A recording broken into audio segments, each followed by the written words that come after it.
le sait, c'est un sujet qui anime les foules. Vous avez envie d'augmenter votre rétrocession de plusieurs manières et surtout d'être épanoui et ne pas avoir de frustration. Évidemment, la première façon, c'est de faire une augmentation de votre rétrocession annuelle fixe. C'est la première chose sur laquelle vous pouvez négocier et pour ça, il faut avoir anticipé son entretien annuel. C'est de connaître le marché, de savoir sa propre valeur et de savoir à combien de pourcents on peut être augmenté cette année-là. Ce que j'aime bien donner en ordre de grandeur, c'est que vous devez rapporter à votre cabinet à minima 3 fois ce que vous leur coûtez. C'est vraiment des règles qui existent sur le marché des entreprises de manière classique. N'hésitez pas surtout à effectuer cette négociation de manière annuelle et pas de laisser passer certaines années pour éviter un maximum les frustrations. Et surtout, comparez-vous au marché, connaissez votre valeur ajoutée et mettez-les en avant au cours de l'entretien.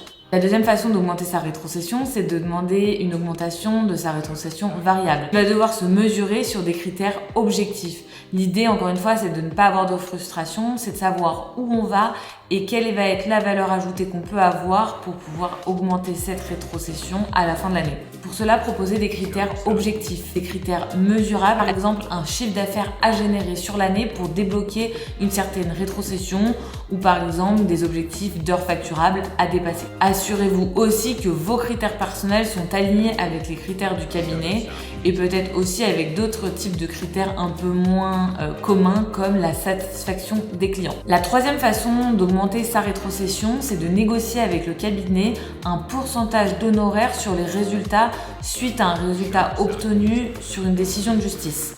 Je m'explique. En restant attractif pour le cabinet, vous pouvez négocier si par exemple le cabinet prend 10% d'honoraires de résultat, 1% de cet honoraire qui viendra augmenter votre rétrocession annuelle. Ça permet de faire un gagnant-gagnant, le cabinet gagne, le client gagne et vous également. Attention, assurez-vous vraiment que cet accord est formalisé par écrit en amont et que les règles sont bien connues de toutes les parties. La dernière façon, et pas des moindres, d'augmenter sa rétrocession, c'est évidemment d'augmenter son nombre de clientèle personnelle. Ça peut vraiment vous faire passer du simple au double sur votre rétrocession et ça vous permet d'être maître de votre propre rétrocession également. J'aime bien à dire que votre cabinet avec lequel vous avez un contrat est votre premier client. Certes, il est en quasi-monopole à ce stade, mais l'objectif c'est aussi de faire croître votre clientèle personnelle pour qu'à terme, il ne soit plus en monopole et que vous puissiez aussi gérer votre temps, votre chiffre d'affaires et peut-être un jour devenir associé de votre propre structure.